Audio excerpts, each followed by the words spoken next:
Hello students, hope you all are doing well. See, previously આપણે તમારું entrepreneurship 2 જે છે એનું યુનિટ 3 નું ચેપ્ટર 1 એમાં આપણે ડિસ્કસ કરતા હતા about the value added services જેમાં આપણે આઈવીસીએસી અને ટ્રાન્સપેક કેપિટલ બરાબર એ બંને કેવી કેવી પ્રકારની જે છે એ વેન્ચર કેપિટલના ફોર્મેશનની અંદર સર્વિસીસ પ્રોવાઈડ કરે છે બરાબર એના વિશે આપણે જોઈ લીધું. હવે તમને એક ટોપિક આપેલો છે strategic contribution of venture capital. એમાં બી આપણે જે છે એ ઇનિશિયલી તમને જે વસ્તુ આપેલી છે કે ભાઈ ઇનિશિયલ સ્ટેજમાં કેટલી હેલ્પ કરીને એક્સપાન્શનરીમાં કેટલી હેલ્પ કરે, તમારી કોઈ ફર્મ જે છે એને અક્વાયર કરવી હોય તો એમાં કેટલી હેલ્પ કરે છે બરાબર. તો આ અલગ અલગ વસ્તુ જે છે એ આપણે જોઈ લીધી. Fine. Now let us focus over to the strategic contribution in different categories. બરાબર, તમને 3 કેટેગરી આપી છે. એક તો ટેકનોલોજી માટે ફિનાન્સ, બાયોટેકનોલોજી માટે અને થર્ડ તમને આપ્યું છે એડવાન્સ લેવલનું મટીરિયલ અક્વાયર કરવામાં. બરાબર,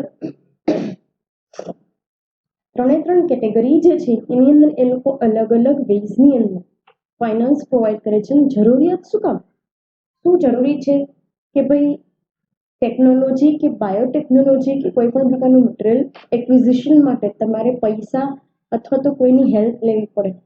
એ તમને આની અંદર આપેલું છે કે ભાઈ એવા લેવલની ટેકનોલોજી કે જે કોઈ બી કંપની આસાનીથી જે છે એ અક્વાયર કરી શકે ના હોય. બરાબર, અને એના માટે કાં તો તમારે ગવર્મેન્ટની હેલ્પ જોઈએ ઓર એલ્સ કે કોઈ મોટા ફાઇનાન્સ કોર્પોરેશનની જરૂરિયાત પડે તો જ તમે તમારો બિઝનેસ જે છે એને ઇનોવેટિવલી આગળ વધારી શકો. બરાબર, તો એ વેની અંદર તમને આપેલું છે. જોઈએ ફિનાન્સ ફોર ટેકનોલોજીમાં શું કહેવા માંગે છે. ફર્સ્ટ તમને કીધું છે રિસર્ચ એન્ડ ડેવલપમેન્ટ. કઈ એવી કંપની હોય કે જેનું રિસર્ચ ને ડેવલપમેન્ટ આરએનડી ઉપર ફોકસ ન હોય.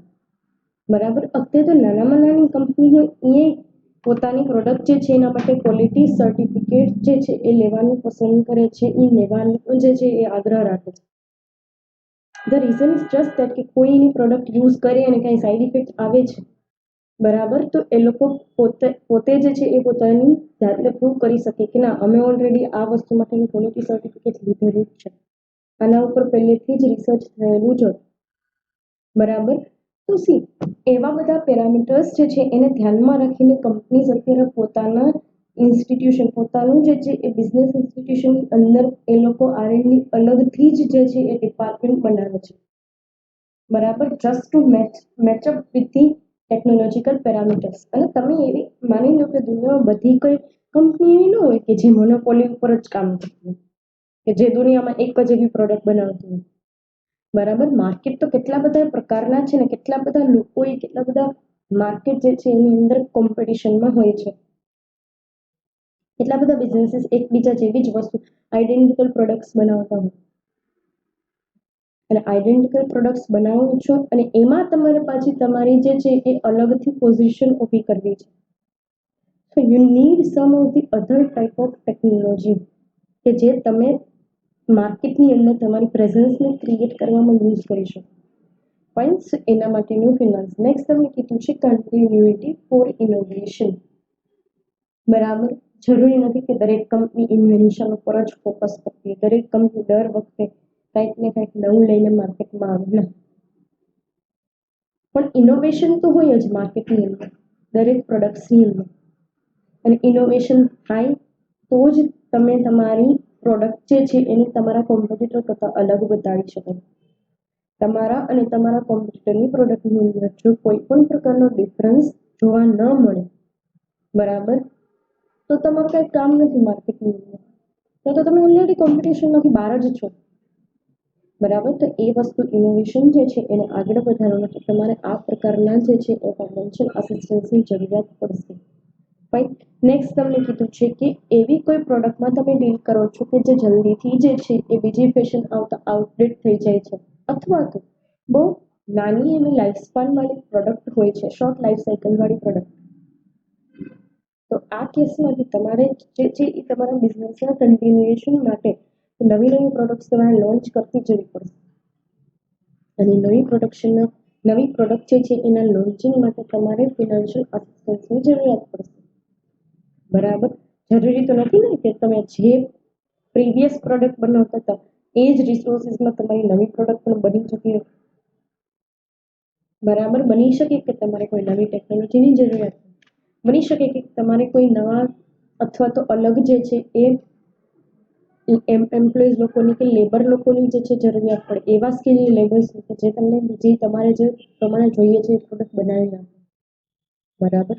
તો એના માટે બી તમારે જોશે નવા રિસોર્સિસ ઊભા કરવા માટે તમારે ટેકનોલોજી એઝ વેલ એઝ તમારે બીજા રિસોર્સ પણ ઊભા કરવા માટે પૈસાની જરૂરિયાત પડશે. Fine.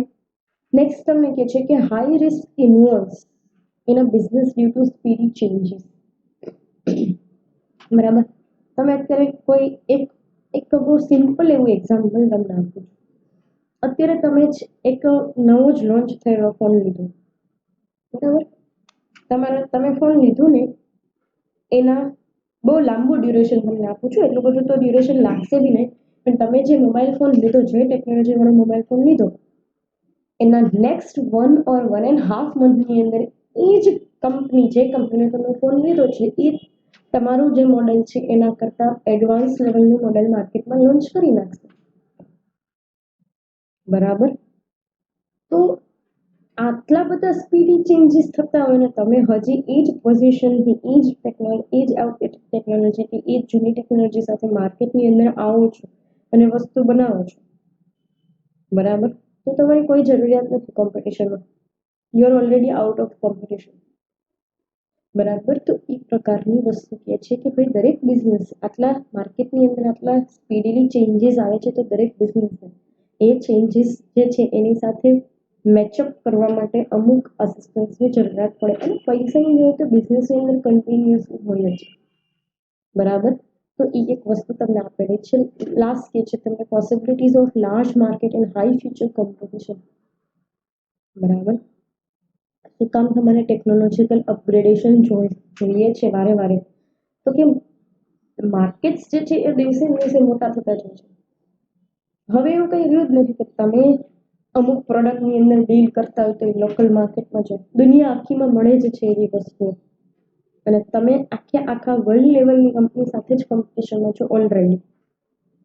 Even if you feel that કે તમે લોકલ માર્કેટમાં કોમ્પિટિશનમાં છો, સ્ટીલ તમારા જેવી ઘણી બધી કંપની છે આખી દુનિયાભરની અંદર કે જે કે એવી ને એવી વસ્તુને એના કરતાંય સારી વસ્તુ તમારા કરતાંય સારી વસ્તુ બનાવે છે. You are already in a big competition અને એના માટે તમારે કન્ટિન્યુઅસ ટેકનોલોજી અપગ્રેડેશન જોઈશે, રાઈટ. તો એ વસ્તુ આપેલી છે.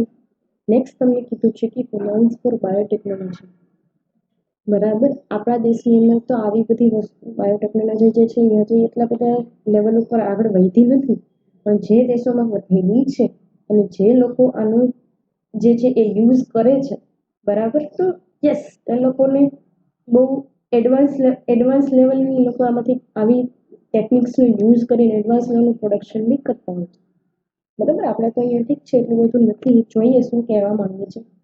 Application of biological process in industries of service sector is known as the biotechnology, બરાબર. તમે બાયોલોજીકલ પ્રોસેસ જે છે કોઈ પણ પ્રકારના લિવિંગ બીંગ ઓર એલ્સ કે લિવિંગ બેક્ટેરિયા, બરાબર, એનો તમે યુઝ કરી અને એક ટેકનિક શું પ્રોડક્શન કરાવડાવો છો, બરાબર. કોઈ વસ્તુનું પ્રોડક્શન કરો છો that is known as the biotechnology, it is the part of the biotechnology, right. આગળ તમને કહે છે કે more precisely live animals or live bacteria or their parts are used for business purpose and that is known as the biotechnology, બરાબર. ઘણી બધી જગ્યાએ જે છે આની બાયોટેકનોલોજીનો યુઝ કરવામાં આવે છે. આપણે બી ઘણી બધી તમને એવી કોઈ વસ્તુ તો કદાચ ધ્યાનમાં હોય ના હોય, બટ સ્ટીલ મેડિસિન જે છે એમાં ઘણી બધી મેડિસિન જે છે એની અંદર ફિશ ઓઇલ ને ફિશ જે છે એના બોડી પાર્ટ્સ જે છે એનો પાવડર બનાવીને એમાંથી ટેબ્લેટ્સ બનાવવામાં આવે છે. સો યસ મેડિસિનની અંદર આપણે ઓલરેડી યુઝ કરીએ જ છીએ વસ્તુ, ફાઇન. નેક્સ્ટ તમને એવું કહે છે કે બાયોટેકનિક or biotechnology agricultural production specially of cash crops can be increased to great extent, બરાબર. ક્રોપ્સ બે ટાઈપના હોય, એક હોય છે યુસેજ, બરાબર, એક હોય છે ડોમેસ્ટિક યુસેજ વાળા, એવા કે જેનો આપણે ઉપયોગ કરી લઈએ છીએ ખાવા માટે, બરાબર, ઘઉં ને ચોખા, જુવાર, બાજરી. એક હોય છે કેશ ક્રોપ, જેને તમે એક્સપોર્ટ કરી અને એમાંથી રેવન્યુ જનરેટ કરી શકો છો. બરાબર, જેમાં તમે જાણો છો સુગર કેન, જ્યુટ, એવી બધી પ્રોડક્ટ્સ. બરાબર, કે જેમાંથી તમે પૈસા જનરેટ કરી શકો direct. No doubt we can also export food grains, but still એનો આપણે મેજોરિટી યુઝ જે છે આપણા કન્ઝમ્પશન માટે કરીએ છીએ. યસ, કેશ ક્રોપ જે છે એને આગળ ધપાવવા અને એને એક લેવલ સુધી એક્સપોર્ટ કરવા માટે બાયોટેકનોલોજીનો યુઝ થાય જ છે. ઘણી બધી જગ્યાએ થાય છે, બટ સ્ટીલ એટલા એડવાન્સ લેવલના કોન્સેપ્ટ જે આપણે કન્ટ્રીની અંદર આવેલો છે. ક્લાસમાં તમને કહે છે કે in India there is a scarcity of venture capital.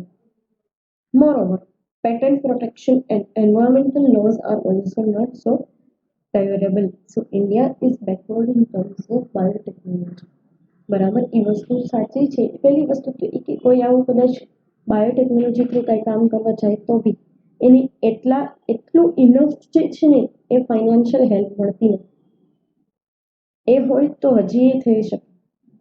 બીજી વસ્તુ, અમુક પેટર્ન પ્રોટેક્શનના લોઝ, અમુક એન્વાયરમેન્ટલ લોઝ જે છે એ બી એવા કોઈ ફેવરેબલ નથી કે લોકો આની અંદર જલ્દીથી જે છે એ ઊંડા ઉતરે અને એની અંદર કામ કરે.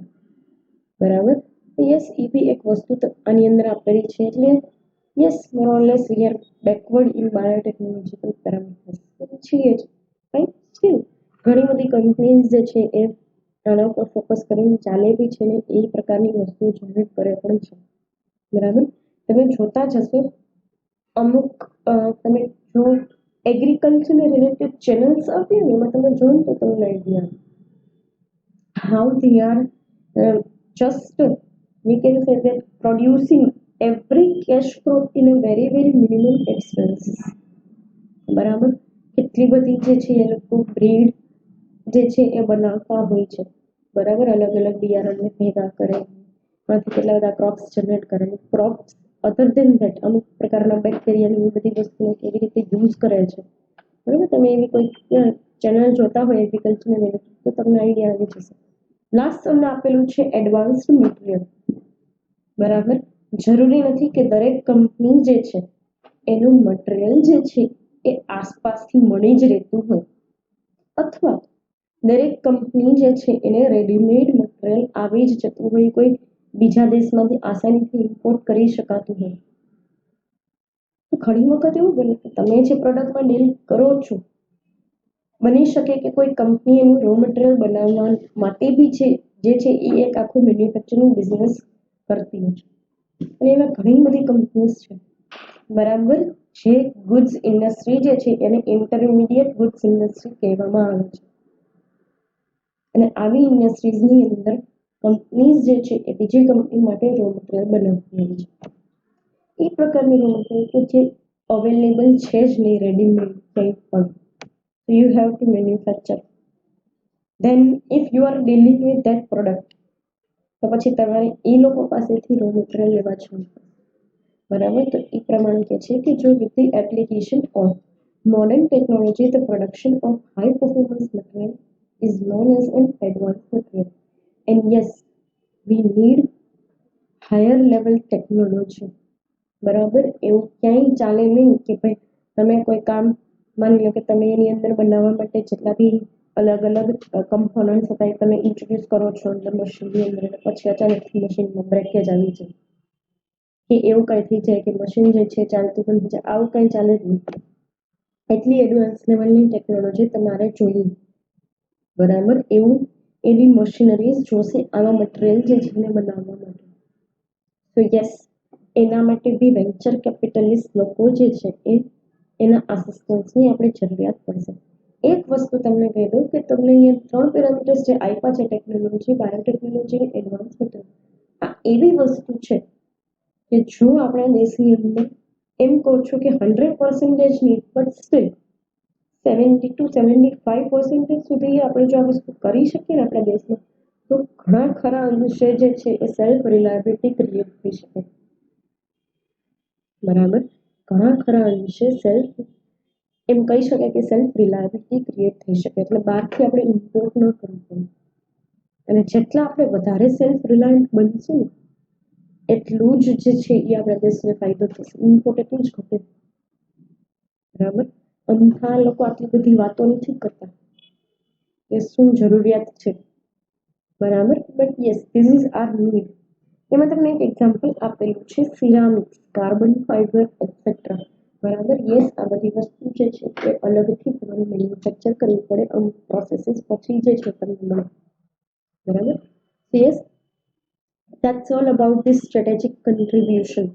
બરાબર. જેમાં આપણે ઇનિશિયલ જે છે એ ટાઈપ્સ જોઈ લીધા, એ ફોર્મ્સ જોઈ લીધા કે કઈ કઈ જગ્યાએ જરૂરિયાત પડે. પછી 3 વસ્તુ જોઈ: ટેકનોલોજી માટે ફિનાન્સ, બાયોટેકનોલોજી માટે અને એડવાન્સ મટીરિયલ જે છે એના પ્રિપરેશન માટે આપણે પૈસા જોશે. બરાબર, ફાઇનાન્સ જોશે. આટલી વસ્તુઓ જે છે આ વસ્તુને કરી લીધી. પર્ટિક્યુલર આ સેશન માટે જે છે એ અહીંયા સુધી રાખી. કમિંગ સેશનમાં નીડ વેન્ચર કેપિટલ શું કામ જરૂરી છે એટલે. બરાબર. Thank you so much.